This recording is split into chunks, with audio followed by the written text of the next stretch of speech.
Me llamo Araceli Calderón. Tengo 62 años. 2 días después de enterrar a mi esposo. Creí que la casa por fin me dejaría llorar en paz. El silencio pesaba, pero era un peso conocido, un dolor con el que podía sentarme sin que me asustara. Preparé café. Me quedé parada frente al fregadero y traté de decidir si me obligaba a comer algo. Todavía me olían las manos a las rosas que le puse a Roberto en la tumba. El teléfono sonó antes de que alcanzara un plato. Primero pensé que era mi hijo Leonel, que siempre anda checando. En el funeral, su voz sonaba flaca, estirada entre el coraje y la tristeza. Ya tenía lista la mentira de que estaba bien, pero la voz del otro lado no era la suya. Señora Calderón, era Raúl, el encargado del rancho. Hablaba entrecortado, como quien apenas aprende a respirar con el miedo encima. Le pido una disculpa por molestar. Algo anda mal aquí. Apoyé la palma en la barra. Raúl, habla claro. ¿Qué pasó? Se oyó un ruido, como si se apartara de alguien o de algo. Es el bodegón viejo, el que don Roberto siempre tenía con candado. Esta mañana lo encontré abierto. Cerré los ojos. Roberto no había puesto un pie en ese cuarto de adobe en más de 20 años. Nunca explicó por qué lo mantenía cerrado. Solo decía que ahí guardaba cosas que no valían la pena recordar. Yo nunca insistí. ¿Estás seguro? Raúl, mi voz salió más chiquita de lo que quería. Sí, señora. El candado está afuera. La puerta estaba entreabierta cuando pasé. Titubeó. Creo que debería venir. Pronto. No pregunté por qué. El temblor de su voz me dijo más que cualquier palabra. Agarré el suéter, las llaves y la cajita de pastillas para la ansiedad que el doctor me obligó a cargar. El camino de Santa Fe al rancho siempre me había sabido a casa. Pero esa mañana el desierto se estiró como advertencia. Cuando doblé al camino de terracería largo que lleva a la propiedad, ya traía el corazón en la garganta. Raúl estaba afuera del bodegón, con las manos bien apretadas al frente. No se movió hasta que bajé del carro y, cuando lo hizo, señaló la puerta apenas abierta que Roberto siempre cuidó celosamente. Hasta de mí, Raúl se quedó a distancia mientras yo me acercaba, como si estar muy cerca lo fuera a jalar a lo que sea que había visto. Bajaba la mirada al suelo hasta que llegué a la puerta. No toqué nada, dijo bajito. Nomás me hice para atrás y esperé. La rendija entre la puerta y el marco parecía un latido. Tragué saliva fuerte. ¿Cómo lo encontraste? Estaba revisando los caballos, dijo. El viento empujó un poco la puerta y la oí chirriar. No tenía por qué moverse. El candado siempre estaba bien puesto. Siempre bien puesto. Roberto lo revisaba cada mes. A veces 2. Venía solo. Regresaba con polvo en las botas y un peso que nunca explicó. Alcancé la manija, pero Raúl me tocó suave el codo. Señora Araceli, tal vez yo debería entrar primero. Su preocupación me dio fuerza. No, esto me toca abrirlo a mí. Se hizo a un lado. Empujé la puerta despacio, sintiendo cómo el cuarto soltaba el aire que había estado aguantando años. Adentro olía encerrado y raro, a calor reciente, como si alguien hubiera estado ahí hace poco. Raúl se quedó en el umbral, con los brazos cruzados fuertes sobre el pecho. Se lo juro, señora, murmuró. Hace 2 días yo cerré este lugar. El candado estaba entero. Hace 2 días, la mañana después del entierro. Esa fecha me raspó por dentro. Di un pasito adelante. Mi mano rozó la madera astillada de una mesa de trabajo que no se usaba desde que el papá de Roberto llevaba el rancho. Las sombras se amontonaban en las esquinas, inquietas. La voz de Raúl bajó más. Solo don Roberto tenía la llave. Nadie más sabía dónde la guardaba. Su certeza chocó contra el silencio del cuarto y por un momento ninguno de los dos se movió. El baúl estaba en el rincón del fondo, oscuro y abierto, como si alguien me hubiera estado esperando. El baúl estaba exactamente donde Roberto siempre lo tuvo, en el rincón más oscuro, pero ahora la tapa colgaba abierta, ladeada, como si alguien la hubiera levantado con prisa. Me arrodillé junto a él. Las rodillas me temblaban contra el piso de tierra apisonada. Raúl se quedó cerca de la puerta.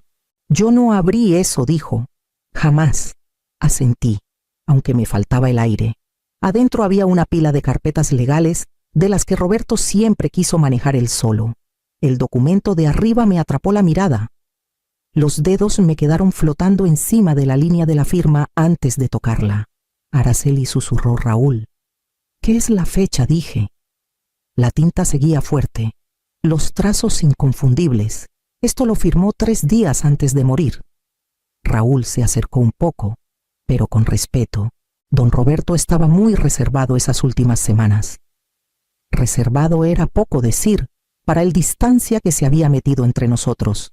Levanté lo siguiente, un sobre cerrado con mi nombre escrito de puño y letra de Roberto. La letra titubeaba, como escrita con dolor o con urgencia. Debajo había una fotografía. Una mujer joven, pelirroja, sonriendo a alguien que quedaba fuera del cuadro. Alguien que no era yo. Se me cerró la garganta. Volví a meter la foto rápido. Raúl soltó el aire despacio. ¿Quiere que me quede? No, dije. Necesito un momento. Cuando salió, el cuarto se sintió más chico. Me quedé mirando la firma fresca de Roberto, el sobre con mi nombre, la sonrisa de una mujer que nunca conocí. Cada hoja cortaba más hondo que la anterior. Sostuve el sobre un rato largo antes de romper el sello.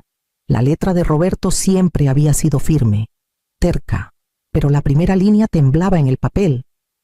Araceli, si estás leyendo esto, ya me fui. Se me cortó la respiración. Me obligué a seguir. Hay una parte de mi vida que nunca te conté. Cuando tenía 22 años estuve comprometido con una mujer que se llamaba Marcela Flores. Planeábamos una boda sencilla, en Taos, pero antes de que sucediera, ella desapareció. Sus papás me mandaron decir que me había dejado por otro. Yo les creí, cerré los ojos. Roberto nunca, en todos nuestros años juntos, mencionó un compromiso. Supe la verdad hace apenas 6 meses. Marcela estaba embarazada cuando se fue. Su familia la escondió y arregló una adopción. Ella intentó buscarme después, pero nunca le entregaron mis cartas. La encontré por pura casualidad cuando fui a una clínica en Albuquerque. Ahora está enferma. Me contó todo. Mis dedos apretaron el papel. El cuarto se quedó demasiado callado, como si las paredes esperaran mi reacción. Hay un hijo, un varón, ya es adulto. Nunca me dijeron su nombre, pero Marcela cree que se quedó en Nuevo México. Estos últimos meses los pasé buscándolo. Estuve cerca. Quise decírtelo, pero tenía miedo de lastimarte y miedo de encontrarlo demasiado tarde. Las últimas líneas se hundían bajo el peso del arrepentimiento. Perdóname los años que viví sin esta verdad. Perdóname dejarte enfrentándola sola. Bajé la carta. El pulso me fallaba. La tinta se emborronaba como si su voz todavía floteara entre cada palabra. Regresé a Santa Fe con la carta de Roberto bien doblada en el bolsillo del suéter. Las palabras se me pegaban como polvo, metiéndose en rincones que no sabía que podían doler. Cuando entré a la cocina, la pregunta que había estado evitando volvió a subir. Se lo cuento a Leonel. Él tiene 38, todavía carga su propia historia complicada con su papá. Algunas heridas nunca cerraron. Echarle encima esta verdad otra vida. Otro hijo era como prender un cerillo en un cuarto seco. Me senté a la mesa y marqué su número. Sonó 2 veces. Me imaginé su cara cansada, como se veía en el entierro, con el coraje escondido debajo del dolor. El dedo me quedó encima del botón de colgar. Si Roberto pasó 6 meses buscando solo, ¿con qué cara metía yo a Leonel en esta incertidumbre sin entenderla primero? Colgué antes de que contestara. En cambio, saqué la laptop. Marcela Flores, susurré mientras tecleaba el nombre de la carta. Primero salieron directorios viejos de la ciudad, entradas flacas, direcciones caducas, teléfonos desconectados. Igual los apunté todos. Pasaron horas. Seguí cada migaja una clínica que visitó a principios de los 90, un listado de voluntarios de un albergue cerca de la calle Aguafría, un artículo archivado donde mencionaban a una tal Marcela F., que trabajaba en un centro comunitario hace 20 años. Nada reciente. Me apreté la frente. La frustración me hacía un nudo en el pecho. ¿Por qué cargaste esto solo? Roberto, se me quebró la voz. ¿De qué tenías tanto miedo? Abrí otra base de datos, registros hospitalarios de Albuquerque. El cursor parpadeaba, paciente y vacío. Volví a escribir su nombre. Esta vez salió un solo resultado. Una clínica que reconocí. Fecha de apenas 3 meses antes de que Roberto muriera.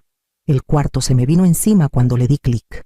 El hospicio estaba en la orilla tranquila de Albuquerque, un edificio bajito suavizado por los años. Una enfermera me llevó por el pasillo con una mano suave en mi brazo. Ella estaba esperando a alguien, me dijo. No dijo a quién.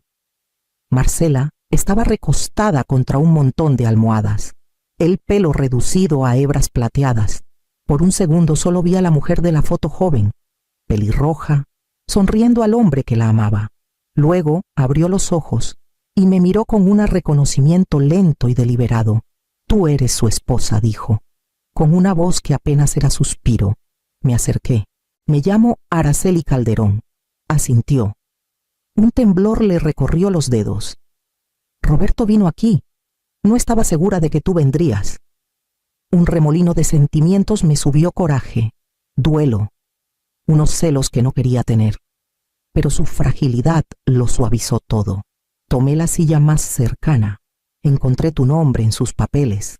Marcela cerró los ojos un momento, como preparándose. Mis papás me sacaron de la ciudad cuando les dije que estaba embarazada. Decían que casarme con un hombre sin posición nos arruinaría.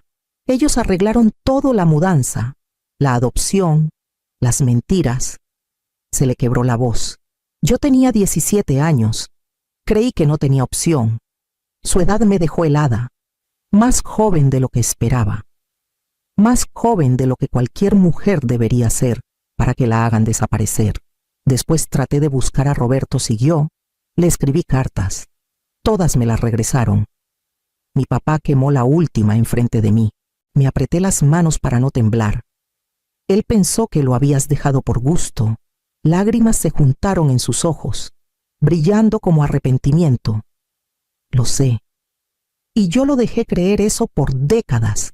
Cuando entró a este cuarto hace 6 meses, apenas pude hablar. Le conté todo. Le hablé de nuestro hijo. Un segundo se estiró entre nosotras. Fue bueno conmigo, susurró. Dijo que intentaría encontrarlo. Me prometió volver. El silencio del cuarto se hizo más hondo. Traté de imaginar a Roberto escuchando todo eso solo, cargando el peso de un hijo perdido y de una vida que nunca conoció. La mano de Marcela se movió apenas hacia la mía. Se veía asustado. No de mí, del tiempo. Como si algo se le estuviera cerrando encima. Sus palabras se me acomodaron pesadas en el pecho. Si Roberto supo la verdad hace meses y me la ocultó, ¿qué más estuvo preparando en sus últimos días? La respiración de Marcela se hizo más delgada mientras tomaba un papel doblado de la mesa de noche. Guardé esto, susurró. Era para dárselo a Roberto si regresaba. Me lo puso en la mano. Su nombre. Eso fue lo único que me dejaron escoger. Lo desdoblé despacio. Gabriel Navarro. Nacido en Taos, 45 años. El nombre me sonó ajeno y conocido al mismo tiempo. Como una puerta que nunca vi, pero que de alguna forma reconocía. Le agradecí a Marcela con una promesa bajita de volver, aunque las dos sabíamos que no iba a poder cumplirla. 2 días después, manejé a Taos y estacioné cerca de la prepa que aparecía en los registros. Los chavitos salían en bola, riéndose, empujándose, gritando, ¡nos vemos! Y entonces lo vi. Gabriel estaba en la entrada, con una pila de hojas bajo el brazo, hablando con un muchacho que parecía a punto de salir corriendo. Tómale calma, le dijo suave. La historia se entiende mejor cuando dejas de querer memorizar y empiezas a querer entender. El chico asintió, más tranquilo. Ese tono firme, paciente me jaló algo por dentro. Así hablaba Roberto cuando Leonel batallaba con las matemáticas en 5º año, guiándolo paso a paso con una calma que nunca se le acababa. Me acerqué un poco más. Escondida detrás de los carros estacionados, Gabriel se rió de algo que le dijo otra maestra. Los hombros le temblaron igual que a Roberto cuando fingía que no le daba risa a algo. El perfil le agarró la luz del atardecer, misma mandíbula, misma forma de ladear la cabeza cuando escucha. Se me apretó el pecho. Se veía como hombre que había construido una vida tranquila, honesta. Una vida que no tocó el desmadre de los secretos. Una vida moldeada por gente que lo crió tan bien que no parecía cargar la ausencia de su papá de sangre. Apoyé la mano en el metal frío del carro. «¿Te debo algo?», susurré, «o saberlo te rompería la paz que ya tienes». Gabriel levantó la cara hacia el estacionamiento, los ojos barriendo la gente. Por un segundo creí que me sintió, pero volteó. Sin saber que una mujer lo miraba con el corazón abierto en canal, me quedé escondida detrás de la última fila de carros. Sin saber si dar un paso adelante le daría una verdad que merece o una herida que nunca pidió.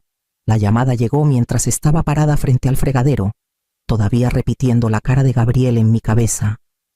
Vibró el celular contra la barra, y cuando vi el nombre del notario me dio un mareíto. «Señora Calderón», dijo. Formal pero cuidadoso. «Ya terminé de revisar las últimas disposiciones de su esposo. Creo que debería escucharlas en persona». Me agarré fuerte de la orilla. «Dígame ahora». «Ya paso después por los papeles». Una pausa. «Está bien». Don Roberto actualizó su testamento 12 días antes de fallecer. Dividió las tierras del rancho en 3 partes. 40% van para una persona llamada Gabriel Navarro, 30% para su hijo Leonel, 30% y la casa principal para usted. Se me detuvo la respiración. Escuchar el nombre de Gabriel en boca de alguien que no tenía idea de quién era, hizo todo demasiado real. También hay un fideicomiso, siguió el notario. Una cantidad que supera los 4 millones de pesos. Va íntegro para el señor Navarro. Cerré los ojos. Leonel ya sabe. ¿Aún no? Quería avisarle primero a usted. Le agradecí como autómata y colgué justo cuando se abrió la puerta de la calle. Entró Leonel, con la corbata floja y los hombros caídos. «Ma, no contestaste hace rato». «Todo bien». Traté de afirmar la voz. «Leonel, siéntate conmigo. Tengo que decirte algo». Frunció el ceño, pero se dejó caer en la silla de enfrente. Cuando repetí las palabras del notario, su cara cambió primero confusión, luego incredulidad, luego un coraje crudo que no le veía desde adolescente. «¿Quién chingados es Gabriel Navarro?», exigió. «¿Por qué mi papá le deja algo? ¿Por qué le deja más que a mí?». Intenté tomar su mano, pero la retiró. «Leonel, hay una historia que tu papá nunca nos contó. Yo apenas me enteré de una parte después de que murió». Se levantó de golpe, caminando de un lado a otro de la cocina. «O sea, ese tipo se lleva 40% del rancho y 4 millones de pesos y yo las migajas». «No son migajas», dije, pero mi voz sonó chiquita. Sacudió la cabeza. «Mi papá pasó la vida diciéndome que me ganara mi lugar. ¿Y ahora se lo regala a un desconocido?». «No es un desconocido», susurré. Leonel se volteó rápido. «Entonces, ¿quién es?», titubeé. La verdad me apretaba la garganta. Afuera, el viento traqueteaba las ventanas. Adentro, mi hijo esperaba herido, encabronado, asustado, y yo sabía que lo que dijera después iba a cambiar a nuestra familia para siempre. Escogí un pequeño restaurante en Taos, con la esperanza de que terreno neutral suavizara lo que venía. Gabriel llegó primero. Se sentó junto a la ventana. Se veía inquieto, pero lo disimuló con una inclinación cortés cuando me vio. «Señora Calderón», dijo bajito. Me dijo que era importante. «Y lo es», contesté. «Gracias por venir». Leonel entró minutos después, hombros tiesos, entrecerrando los ojos en cuanto vio a Gabriel. Se sentó enfrente sin siquiera saludar. Entonces dijo Leonel, cruzando los brazos: tú eres el que se lleva el 40% de las tierras de mi papá. Gabriel parpadeó, aturdido. Yo no pedí nada. Ni siquiera sabía que existía hasta hace unos días. ¿Y esperas que me trague eso? La voz de Leonel se afiló. Mi papá te regala casi la mitad del rancho y 4 millones de pesos por buena gente. Leonel, advertí, pero me sacudió la voz. La mandíbula de Gabriel se tensó. Yo perdí toda mi historia antes de empezarla. ¿Crees que esto me resulta fácil? Leonel se inclinó hacia adelante. Tú tuviste toda una vida. Yo tuve un papá que nunca quedó conforme conmigo. Y yo no tuve papá en absoluto, dijo Gabriel. Y la fuerza tranquila de sus palabras cortó el aire. No te estoy robando tu lugar. Estoy tratando de entender el mío. Extendí las manos hacia los dos. Por favor. Su papá tomó decisiones que ya no podemos cambiar. Solo podemos decidir qué hacemos de ahora en adelante. Por un momento nadie habló. La tensión se acomodó entre nosotros como una cuarta persona pesada, respirando, esperando. Leonel fue el primero en desviar la mirada. El coraje, dando paso a algo más frágil. Gabriel soltó el aire, agotado. Mantuve mis manos sobre la mesa, sosteniendo el espacio como podía, sabiendo que el siguiente paso podía acercarnos o romperlo todo. Pasaron meses antes de que el aire entre nosotros dejara de sentirse de cristal. Leonel llegó un fin de semana al rancho con una caja de herramientas, refunfuñando que la línea de riego vieja necesitaba mano. Una hora después apareció Gabriel con planos impresos del club de agricultura de su prepa.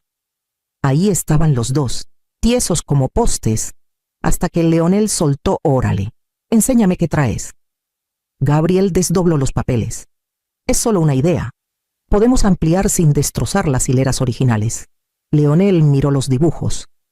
Luego asintió una vez. Puede funcionar. Los vi desde el porche mientras los dos caminaban el terreno juntos, todavía con cuidado, pero ya no como enemigos. Algo dentro de mí se aflojó. Esa misma noche Gabriel vino conmigo a Santa Fe. Trajo tamales que le regaló una maestra de su escuela. Leonel se unió a la cena, poniendo los ojos en blanco por los chistes malos de Gabriel, pero se quedó hasta que las velas se consumieron. Cuando los dos se fueron, la casa se sintió llena en lugar de vacía. Entré al estudio viejo de Roberto y cerré la puerta. No de coraje, sino porque por fin entendí que ya no tenía que ser un altar. Mi vida ya no se medía por lo que él me escondió. Afuera, escuché arrancar la camioneta de Leonel, luego la de Gabriel. 2 hijos, 2 futuros. Y por primera vez en mucho tiempo, el mío se sintió mío.